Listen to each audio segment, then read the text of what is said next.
19h45, la barrière Info Soir. Monsieur, dames, bonsoir et bienvenue à cette nouvelle session d'information du lundi 2 octobre 2023. Ce jour, justement, 2 octobre 2023, la ministre de l'Éducation nationale, de l'alphabétisation, de l'enseignement professionnel et de la promotion des langues nationales a procédé au lancement officiel de la rentrée scolaire 2023-2024. Et c'est le chef-lieu du département de Saï, région de Tillabéri, qui a servi de cadre pour la dite cérémonie. Boubacar Ibrahim Sadou Demi pour le résumé de la cérémonie. C'est en compagnie d'une forte délégation composée du gouverneur de la région de Tillabéri, des responsables centraux de l'éducation, des acteurs syndicaux et des parents d'élèves que la ministre de l'Éducation nationale a procédé au lancement officiel de la rentrée scolaire au titre de l'année académique 2023-2024. Après l'accueil à elle réservé, Dr Elisabeth Chérif s'est aussitôt rendue à l'école de l'Ouai traditionnelle pour procéder au lancement. À l'endroit des élèves, c'est un message fort impactant qu'elle a livré. Le président, le chef de l'État, il pense à vous, n'est-ce pas? Et le Premier ministre aussi, et tous les membres du CNSP et tous les membres du gouvernement. Il pense à vous, n'est-ce pas? Et vous voyez ici, c'est que des grandes personnalités. Ils sont chefs de division, le gouverneur est là. C'est des grandes personnes. Et vous savez comment elles ont fait? Comment ils ont tous fait pour devenir ce qu'ils sont aujourd'hui? Vous le savez? Quelqu'un peut me dire comment ils ont fait? Bravo!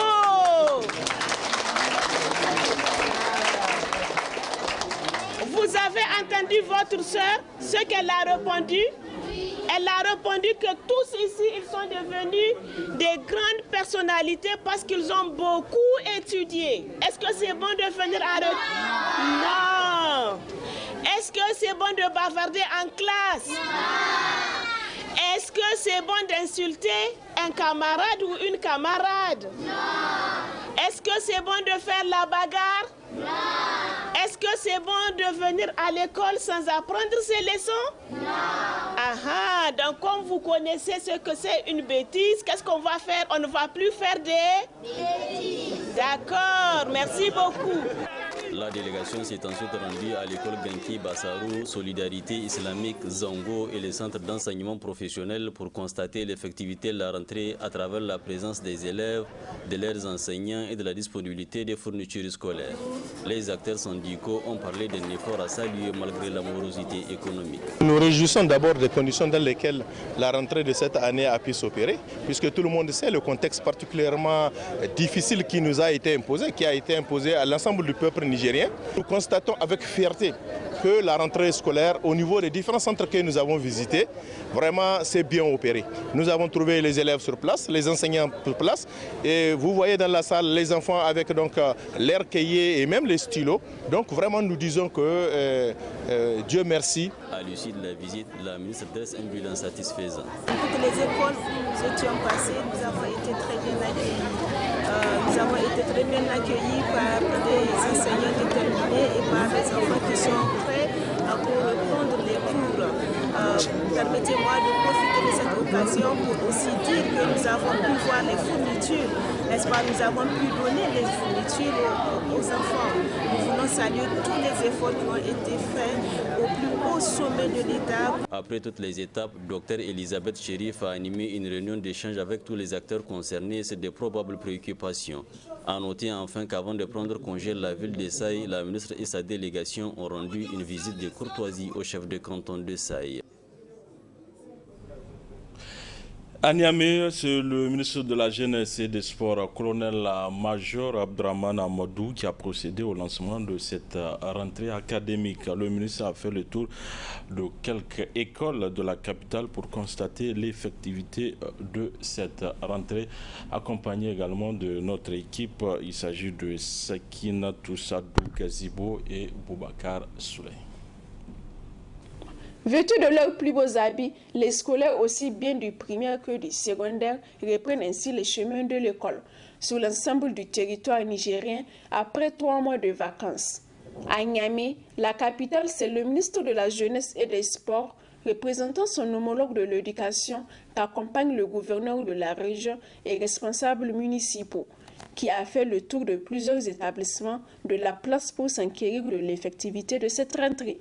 Comme rentrée scolaire sur toute l'étendue du territoire, c'est dans ce cadre qu'on a entrepris l'ouverture, à commencer par le collège Mariama, l'école primaire Yuri, en passant par l'INJS de Niamey pour finir à Sadia, à l'école professionnelle.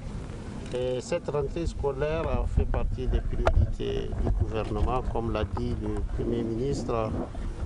L'éducation, c'est l'une des 4 priorités auxquelles l'État tient et c'est dans ce cadre que l'État a mis tous les moyens en œuvre pour que cette rentrée soit respectée à la date prévue. Et tous les moyens ont été mobilisés et mis en place pour que cette rentrée soit une réussite. Aussi, le ministre invite à une implication de tous les acteurs pour une réussite de l'année scolaire ainsi entamée. Le message qu'on a à l'endroit des parents et des élèves, c'est de les rassurer que nous serons avec eux pour les accompagner pour que cette année scolaire soit l'une des meilleures. L'État ayant pris toutes les dispositions pour une meilleure année scolaire et une rentrée effective, il revient alors aux différents acteurs du secteur éducatif de faire autant pour permettre à l'école nigérienne de retrouver ses lettres de noblesse.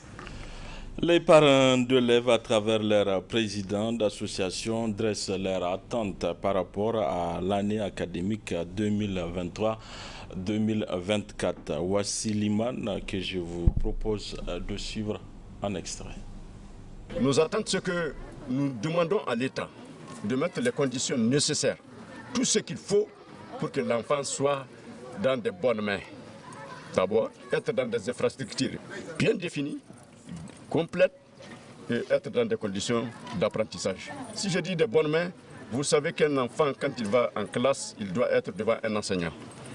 Donc nous exhortons l'État de mettre les enseignants dans les conditions de travail, c'est-à-dire qu'ils soient dans leurs droits à temps, parce que quand un enseignant est affecté, c'est l'enfant qui en pâtit. Et quand l'enfant en pâtit, c'est le parent qui est impacté directement. Donc ça, c'est par rapport à l'État. Nous lui demandons aussi, malgré les efforts que nous avons compris, à travers la dotation en fourniture scolaire, de continuer d'avoir un œil regardant surtout sur les infrastructures.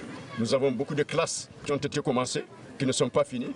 Nous savons dans quoi le Niger se trouve aujourd'hui. Mais quand même, cela ne doit pas freiner l'éducation de nos enfants. Ils doivent être dans les conditions. Par rapport aux parents, le parent doit savoir que l'enfant, il est à lui. C'est à lui de mettre son enfant dans les conditions.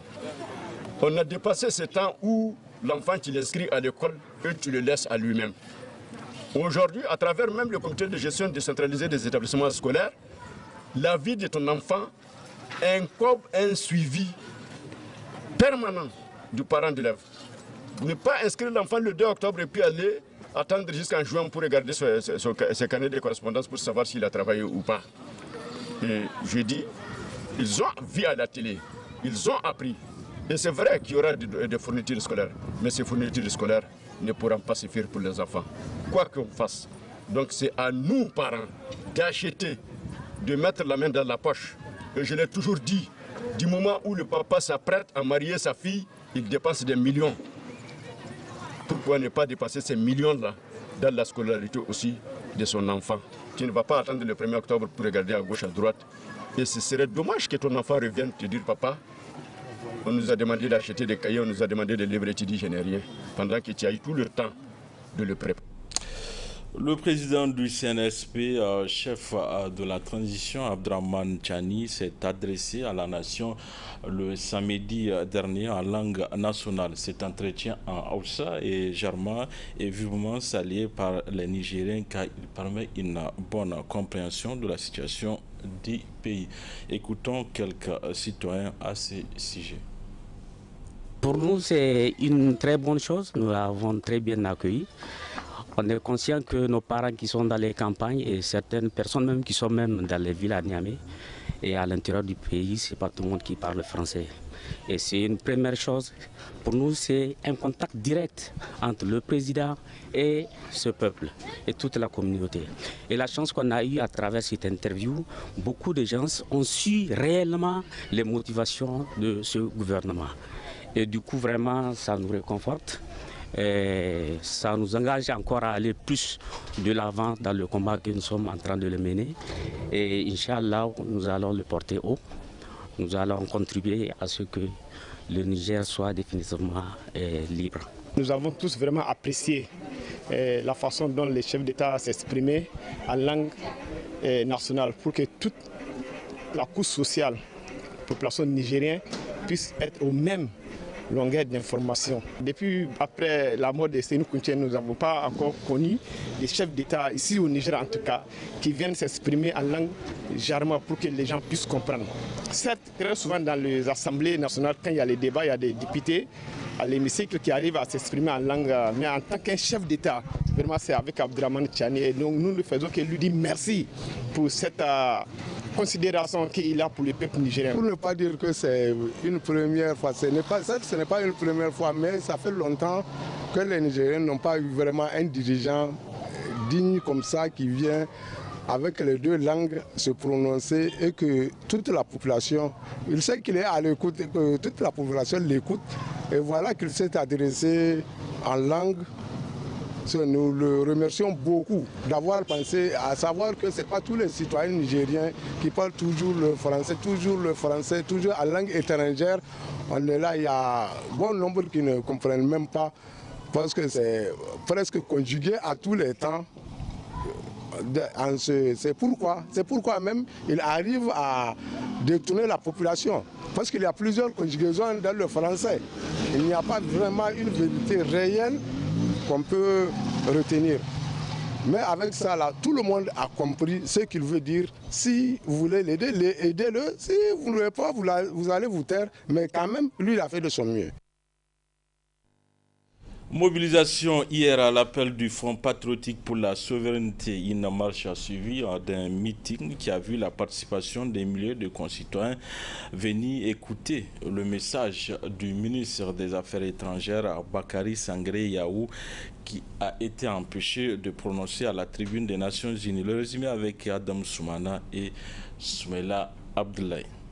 Ils sont venus des quatre coins de la capitale pour converger vers la place de la Résistance afin de montrer à la face du monde non seulement leur détermination à en découdre avec la France, mais aussi et surtout leur patriotisme et soutien inconditionnel au Conseil national pour la sauvegarde de la patrie et le gouvernement de la transition. Et comme promis lors de son retour de New York, le ministre des Affaires étrangères Yahou Bakary Sangaré effectue ainsi le déplacement de ce lieu désormais symbolique pour partager avec ses frères et sœurs nigériens les temps forts qui ont marqué la présence de la délégation nigérienne aux Nations Unies. Les tentatives de déstabilisation de la France, cette fois-ci avec le renfort du secrétaire général des Nations Unies, ces tentatives-là ont permis au monde entier de découvrir la duplicité des Nations Unies. Duplicité qui a contribué à discréditer l'organisation. Et les investigations ont permis de relever la connivence, voire la responsabilité personnelle du secrétaire général des Nations Unies. Agir comme les Nations Unies l'ont fait, c'est du mépris. C'est un manque de respect pour notre peuple. Au chef de la diplomatie nigérienne de souligner qu'avec ce comportement de la France vis-à-vis du Niger, le pays de Macron s'est fait harakiri, mettant ainsi ses intérêts en danger au profit des partenaires plus fiables. Aujourd'hui, c'est à notre tour de dire comment les choses doivent se passer. Ici, chez nous, laissez-nous, on va se débrouiller tout seul. Ce n'est pas votre problème. Nous savons très bien ce que cela implique. De toutes les façons, le sacrifice n'est pas nouveau pour nous les Nigériens. La lutte ne fait que commencer.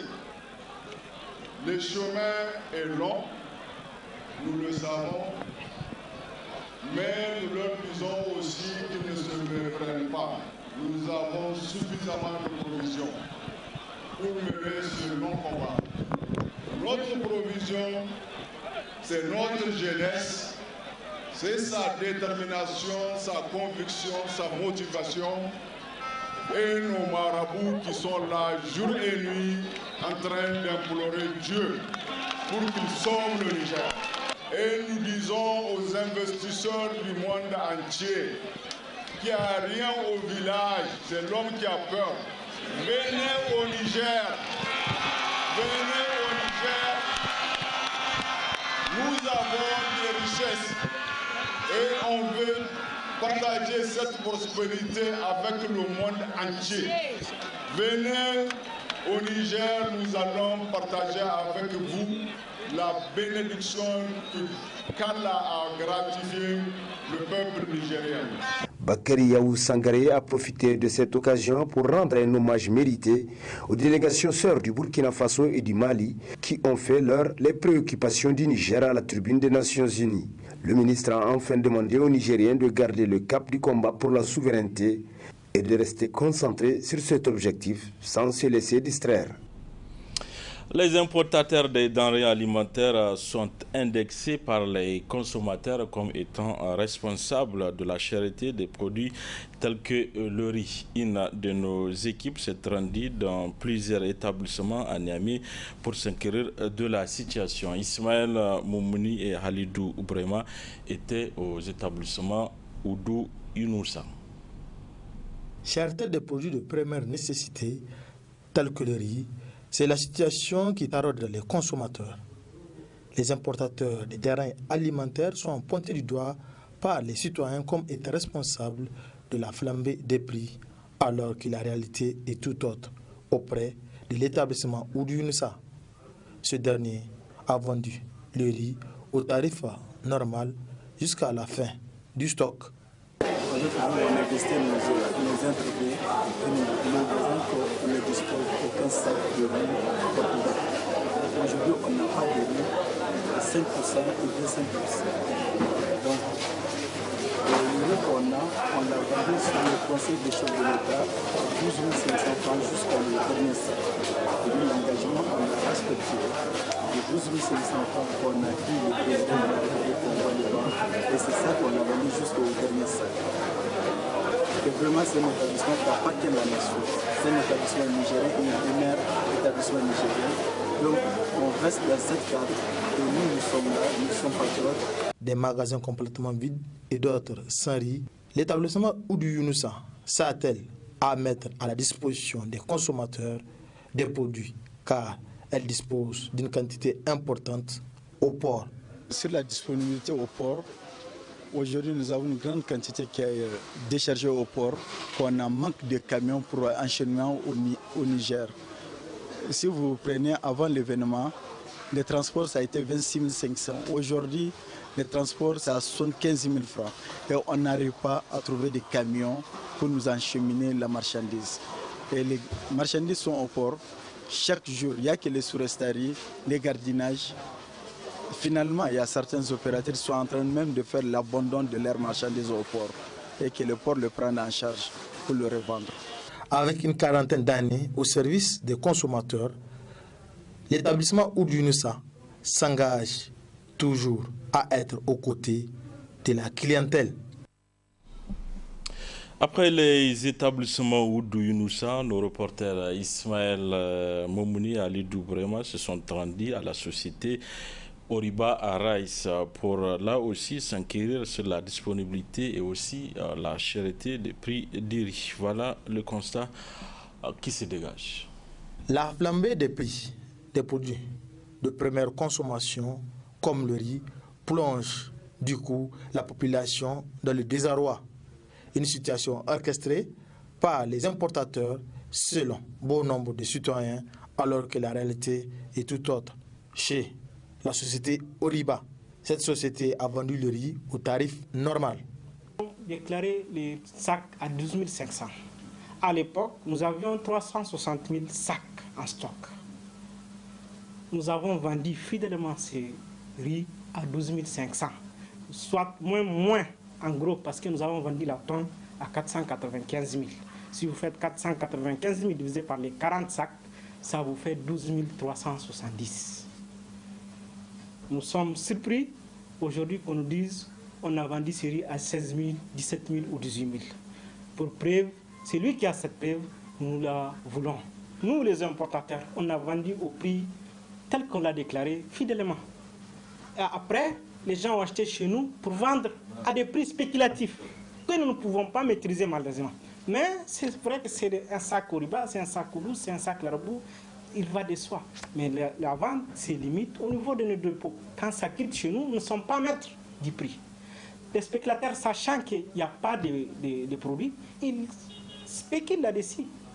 Maintenant, comme je l'ai dit tantôt, il faudra voir dans quel mécanisme il faudra réguler ces détaillants et ces semi-grossistes aussi. Avec une capacité de plus de 50 000 tonnes, les magasins d'Oriba situés à la zone industrielle sont vides. La société dispose de plus de 1200 conteneurs chargés de produits qu'elle compte acheminer au pays.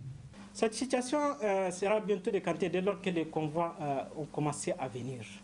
Et comme je vous l'ai dit tantôt, c'est juste une spéculation. Si les produits commencent à entrer, même les spéculateurs qui ont pu profiter pour déposer les stocks en attendant pour les remonter les surenchères, ils ne pourront pas parce que nous allons essayer de freiner ça avec les approvisionnements qu'on aura à faire. Le problème qu'on a aujourd'hui, c'est que nous n'avons pas de stock.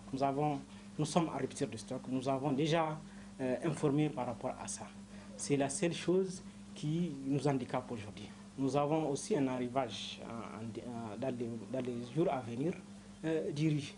Donc, que l'on compte faire parvenir par les corridors pour les moments disponibles, c'est-à-dire celui du Burkina. Mais nous sommes confrontés à un grand problème des camions, parce que les camions béninois ne passent pas par le Burkina. Aujourd'hui, il faudra envoyer des camions vides d'ici, attendre à Dori l'escorte pour pouvoir parvenir au Bénin, c'est-à-dire à Cotonou, puis charger et revenir. Donc c'est cette difficulté qui fait cette lenteur. La cherté du prix du riz n'émane pas de la société Oriba, mais plutôt des détaillants. Chez Oriba, le client est roi.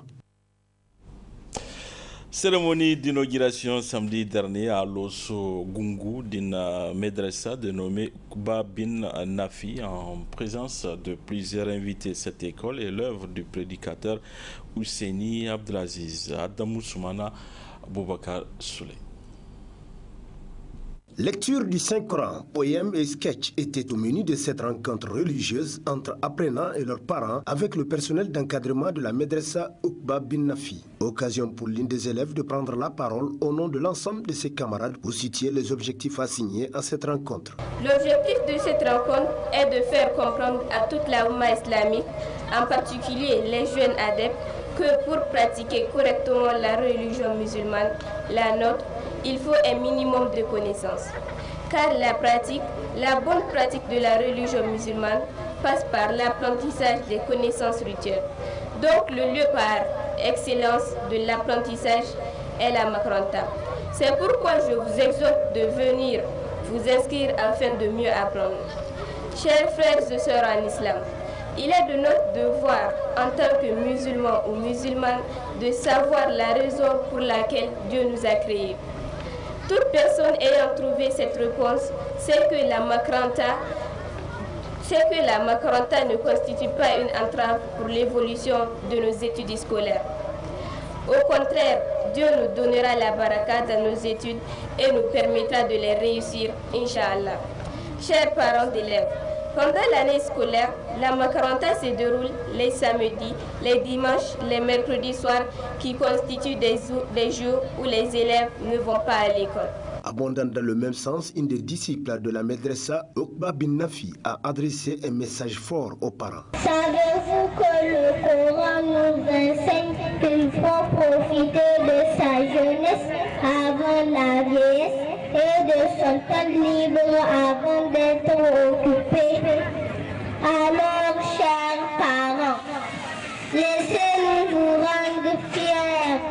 nous permettant d'avoir la meilleure éducation qui nous servira toute notre vie, d'ici-bas et l'au-delà, ainsi que vous-même, car tout ce qu'on va apprendre à la Makaranta sera inscrit pour vous comme une bonne action et on vous sera à jamais reconnaissant.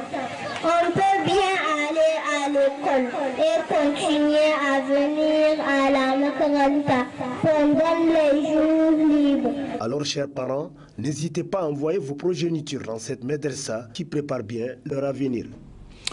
Du sport dans cette édition, la commission centrale des arbitres de la FENIFOOT a organisé une session initiale des arbitres de football au titre de la région de Niamey. Ce stage de 5 jours a pris fin ce matin sur une note de satisfaction des organisateurs. Ibrahim Tikire et Sadodomi. La famille de l'arbitrage nigérien s'agrandit avec l'arrivée d'une nouvelle génération de jeunes arbitres. Ces derniers ont bénéficié d'une formation initiale organisée par la commission centrale des arbitres de la FENIFOOT tant à Niamey qu'à l'intérieur du pays. Je vais noter au passage la ponctualité, l'assiduité et surtout l'engagement de l'ensemble des stagiaires qui ont participé à ce stage.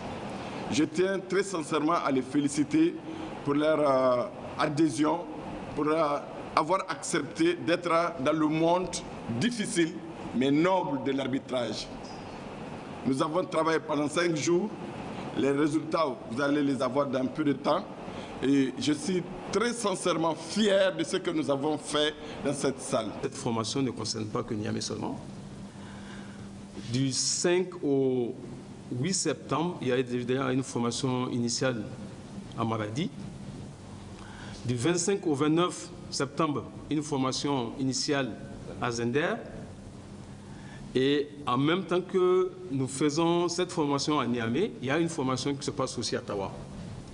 Donc c'est pour vous dire que cette activité rentre dans le cadre normal des activités de la Commission centrale des arbitres qui a décidé chaque 2 ans de faire le tour du Niger, de former des jeunes arbitres et de les mettre à la disposition des différentes commissions régionales. Sur, en tout cas, l'ensemble des résultats que nous avons reçus,